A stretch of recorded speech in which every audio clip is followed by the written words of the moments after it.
अगर आपके पास सिर्फ 10,000 रुपये हैं तो आप इस वीडियो को स्किप मत करिएगा, क्योंकि यही 10,000 रुपये आपको गांव में बहुत कमाई करवा सकती है।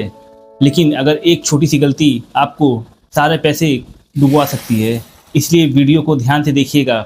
वीडियो के अंत में आपको ऐसे 10 प्रोडक्ट के बारे में बताऊंगा जिस पर ज़्यादा मार्जिन मिलती है और उसका फ़ायदा आपको सीधे सीधे होगा। अगर शुरुआत में आप सही सामान रख लिए तो कम बजट में भी अच्छी कमाई हो सकती है और आप 10,000 लगाकर रोज का 1,000 रुपये कमा सकते हैं। अगर आप 10,000 रुपये में गांव में कोई बिजनेस शुरू करना चाहते हैं तो आपके लिए सबसे अच्छा ऑप्शन है एक छोटी सी किराना दुकान। जी हाँ दोस्तों, यह एक ऐसा बिजनेस है कि आप अपने घर से या घर के बरामदे से शुरू कर सकते हैं। इसके लिए ज़्यादा बड़ी दुकान की ज़रूरत नहीं पड़ेगी। दोस्तों, इससे अच्छा बजट वाला बिजनेस मेरे हिसाब से तो कोई नहीं है। अब आप सोचेंगे कि 10,000 में कौन सा सामान लिया जाए कि जो कस्टमर तुरंत डिमांड करे और वो तुरंत बिक जाए। तो आप निश्चिंत रहें, इस वीडियो के माध्यम से मैं आपको पूरे सामान की लिस्ट बताऊंगा और आप 10,000 के बजट में कौन कौन सा सामान रख सकते हैं उसकी जानकारी भी मैं इस वीडियो में आपको दूंगा। अगर आप नोट करना चाहें तो नोट कर सकते हैं। पहले नमक के आप 5 रुपये वाले पैकेट, 10 रुपये वाले पैकेट और कुछ पैकेट 30 रुपये वाले जो कि टाटा नमक है उसके भी रख सकते हैं। उसका बजट आपको अगर देखा जाए तो कुल मिलाकर लगभग 400 रुपये में हो जाएगा। चीनी का भी रेंज आप ज़्यादा नहीं, केवल 10 केजी रखिए जो कि आपको 480 रुपये का मिल जाएगा। चाय पत्ती के 5 वाले छोटे पैकेट, 10 वाले पैकेट और 100 ग्राम के 2-4 पैकेट रख सकते हैं। इससे क्या है कि कस्टमर को सारा रेंज चाय पत्ती का मिल जाएगा और इसका बजट लगभग आपका होगा 350 रुपये में। उसके बाद दोस्तों बात करते हैं बिस्किट की। आप पार्ले बिस्किट रख लीजिए, 20 बिस्किट 5 वाला रख लीजिए। उसके बाद गुड डे बिस्किट 10 वाला रख लीजिए। कुछ बिस्किट नमकीन के रख लीजिए, जैसे हो गया 50-50 स्नैक्स हो गया। इससे क्या होगा कि कस्टमर को सारा बिस्किट का रेंज मिल जाएगा आपके यहाँ। और अगर बच्चे चॉकलेटी बिस्किट पसंद करते हैं तो उसको भी 2-3 बंडल रख लीजिए और यह कुल मिलाकर आपको 800 रुपये में कंप्लीट इसका बजट हो जाएगा। बात करते हैं दोस्तों नमकीन की रेंज की। तो आप नमकीन के लिए खुली नमकीन भी रख सकते हैं क्योंकि उसमें प्रॉफिट ज़्यादा होता है। अगर आप लोकल मार्केट से नमकीन लेते हैं तो आपको 120 रुपये किलो मिलेगा और अगर फुटकर में उसको आप देते हैं तो लगभग 20 रुपये का 100 ग्राम, यानी कि 1 किलो में 80 रुपये का फायदा सीधा सीधा आपका हो जाएगा। इसके अलावा आप हल्दीराम के 5 वाले नमकीन भी रख सकते हैं जो कि बहुत जल्दी जल्दी निकल जाते हैं। और अगर चिप्स कुरकुरे भी थोड़ा बहुत आप रख सकते हैं बच्चों, और इन सब का रेंज मिलाकर आपको लगभग 1,000 के आसपास पड़ जाएगा। उसके बाद दोस्तों बात करते हैं टॉफ़ी की। टॉफ़ी के रेंज में आप बच्चों की 1 रुपये वाली टॉफ़ी, 50 पैसे वाली टॉफ़ी रख सकते हैं। चॉकलेट रख सकते हैं जैसे कि डेयरी मिल्क हो गया आपका 5 वाला, मंच हो गया 5 वाला, स्नैकर्स हो गया 5 वाला। उसके बाद दोस्तों बात करते हैं साबुन की। तो साबुन के रेंज में आप कपड़े वाले साबुन रख सकते हैं जिसमें आते हैं रिन साबुन आते हैं, घड़ी साबुन आते हैं, सर्फ एक्सेल साबुन आते हैं।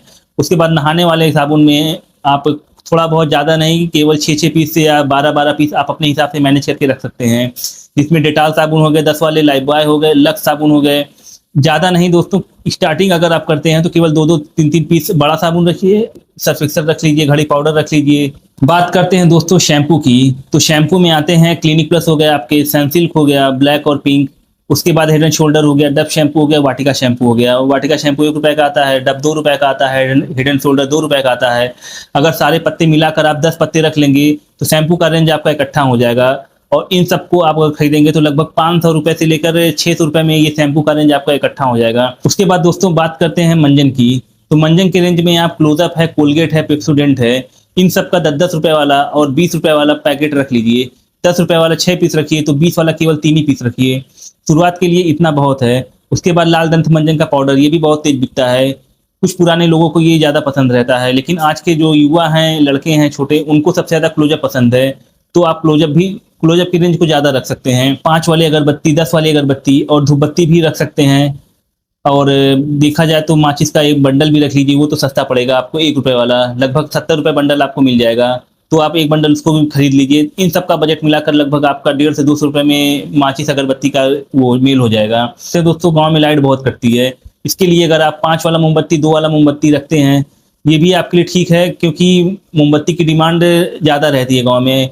और इसके 2-3 पैकेट अगर आप लेते हैं तो लगभग 150 रुपये में ये भी मिल जाएगा और ये 5 रुपये का बिकेगा। मसाले में बहुत से रेंज आते हैं, जैसे हो गया सब्जी मसाला हो गया, मीट मसाला हो गया, गरम मसाला हो गया, छोले मसाले, पनीर मसाले और आलू दम मसाला। और बहुत से मसाले ऐसे हैं जिसको कि आप रख सकते हैं, ज़्यादा नहीं, केवल 2-2 पत्ते आप रख लीजिए। कुछ खड़े मसाले भी हैं और कुछ देखा जाए तो खुले मसाले हैं, जैसे कि जीरा, काली मिर्च, लौंग। इन सबको केवल स्टार्टिंग में आप 100-200 ग्राम ही रखिए, क्योंकि ये बहुत महंगे मिलते हैं। अगर पूरा रेंज मिलाएंगे तो लगभग ये 1000-2000 के आसपास चले जाएंगे। इसलिए मसालों के रेंज में आप एक दो पत्ता ही रखें। जैसे मैगी हो गया, नूडल्स हो गया, चाउमीन हो गया, पास्ता हो गया, इन सब की डिमांड बहुत रहती है। इसको आप थोड़ा थोड़ा रख लीजिए। मैगी जैसे कि अगर 7 वाली है, 15 वाली है, तो 7 वाली 12 पीस रख लीजिए, 15 वाली 6 पीस रख लीजिए। उसके बाद आता है यप्पी, आता है यप्पी भी रख लीजिए। उसके बाद आता है नूडल्स है, पास्ता है। बात करते हैं राशन की, तो राशन में आ जाता है आपका आटा है, तेल है, दाल है, चावल है, सूजी है, मैदा है। अगर इन सब का रेंज देखा जाए तो आप थोड़ा थोड़ा रखिए। थोड़ा का मतलब जैसे आप 5 किलो से स्टार्ट करिए। 5 किलो दाल रखिए, 5 किलो चावल रखिए।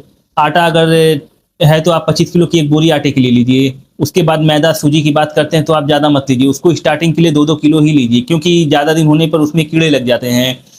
ये आपका पूरा बजट लगभग 3500 रुपये में हो जाएगा। और आखिरी में दोस्तों आता है पन्नी। जी हाँ, बिना पन्नी के कोई सामान आप किसी को दे नहीं पाएंगे, इसलिए आप पन्नी के सारे रेंज रख लीजिएगा। 4 नंबर पन्नी, 5 नंबर पन्नी, 6 नंबर पन्नी, 7 नंबर पन्नी और 9 नंबर पन्नी। 9 नंबर वाली पन्नी में आप 5 किलो आटा तौल सकते हैं। 7 नंबर वाली पन्नी में आप 2.5 किलो आटा तौल सकते हैं। और 4 नंबर वाली पन्नी में आप 250 ग्राम का सामान तौल सकते हैं। और 6 नंबर वाली पन्नी में आप लगभग 1 किलो से लेकर 1.5 किलो तक के सामान तौल सकते हैं। ये आपके लिए बहुत ज़रूरी है। और कुछ अखबार के टुकड़े अगर आप के घर आते होंगे पेपर, तो उसको भी रख लीजिएगा, ताकि पुड़िया बांधने में वो इस्तेमाल ज़्यादा होते हैं।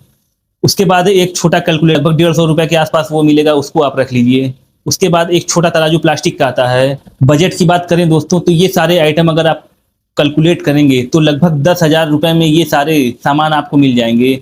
उसके बाद आप धीरे धीरे जब कस्टमर कोई चीज़ की डिमांड करे तो उसको आप एक डायरी पर नोट कर लीजिए। नोट करने के बाद अगले दिन वो सामान अपनी दुकान पर उपलब्ध करा दीजिए। दोस्तों बात करते हैं दुकान की कमाई कैसे बढ़ेगी।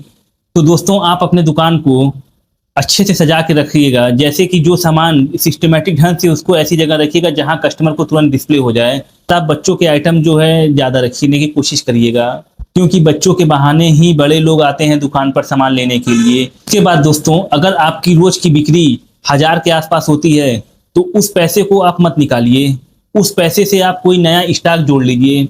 इससे क्या होगा कि आपका स्टॉक और मजबूत हो जाएगा, आपकी सामान में और बढ़ोतरी हो जाएगी। आप सोचेंगे कि हमारा 1000 का फायदा हुआ है तो ये हमारी बिक्री है, तो इसको हम निकाल कर किसी और काम में खर्चा कर दे रहे हैं, तो ये गलत है। इससे क्या होगा कि दुकान टूट जाएगी। अगर यही काम आप रोजाना करते हैं तो आपके लिए बड़ी मुसीबत खड़ी हो सकती है। इसलिए आपका जितना भी माल बिकता है उसका आपको 10% लाभ होगा। इसमें मैं कुछ आपको ऐसे प्रोडक्ट के बारे में बता रहा हूँ जिसमें कि आपको लगभग 25% तक का भी फायदा हो सकता है।